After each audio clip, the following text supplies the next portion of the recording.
Hello mga ka-fur parent, ngayon ay magluluto ako ng ulam ng aking mga batuta. Ayan, meron ako ditong inihandang kalabasa, hiniwa ko ng maliliit, at akin tong pakukuluan sa pinagisahan ko ng hipon. Ayan, para lasang hipon yung kanilang iuulam. Ayan guys, nagluto ako ng hipon. Tapos dito sa pinaglutuan ko ng hipon, dun ko lulutuin yung kalabasa para sa aking mga doggy. Ayan. Hindi ko sa kanila pinapakain directly yung hipon. Ito sila pinapakain ng hipon. Ayan. Bali, yung pinaglutoan ko ng hipon, doon ko lulutuin yung kalabasa.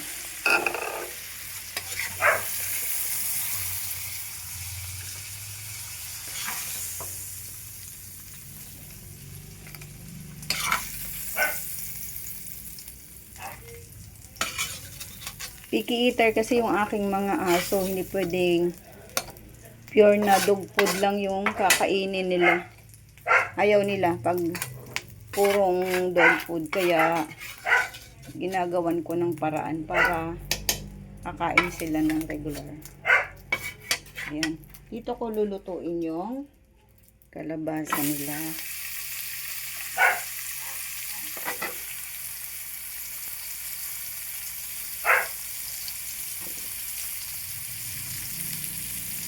Ayan. So, kung yung inyong aso ay picky eater, pagawan din nyo ng paraan para kainin nila yung pagkain ibinibigay nyo sa kanila. Yan, tutubigan ko lang para madaling maluto. Hindi ko tinitimpla niyan guys. Hindi ko nilalagyan niya ng pampalasa. Bali dyan ko lang siya pakukuluan sa pinaglutoan ko ng hipon para amoy nila yung hipon. Parang lasang masarap pero hindi ko yan nilagyan ng panimpla.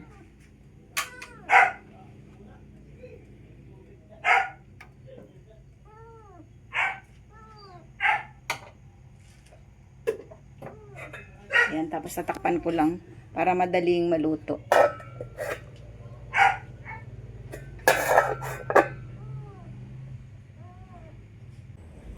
Nilalagyan ko nga pala ng kanin yung pagkain ng aking mga alaga kasi hindi talaga nila kakainin kung pure na dog food ang ibibigay ko sa kanila. Kaya nilalagyan ko ng kanin at ulam. At araw-araw iba-iba ang pinapakain ko sa kanila kasi talagang madaling magsawa yung aking mga alaga. Ayan, pasensya na kayo sa ingay. Maingay kasi si Tokyo kapag ako ay nagpe-prepare na ng pagkain. Kay Tokyo, wala akong problema sa pagpakain dyan. Walang pinipili yan. Kahit anong ibigay ko kakainin. Doon lang sa maliliit ako nagkakaroon ng problema kasi medyo picky eater sila. Sa paghahanda ko sa kanila ng pagkain, hindi ko pa rin inaalis yung dog food para hindi nawawala sa kanilang anlasa yung dog food. Kasi pag namihasa sila ng walang dog food, hindi na sila kakain ng dog food. Kaya kahit papaano lalagyan ko pa rin ng dog food kahit tiga kaunti. Basta halo-haloin ko lang, ihalo ko sa kanin, sa ulam, yung dog food para hindi pa rin mawawala sa kanilang panlasa yung dog food. Napakaingay ni Tokyo kaya ang inuuna kong bigyan si Tokyo at si Oreo doon sa labas, yung aking aspin, silang inuuna kong bigyan kasi napakaliligalig.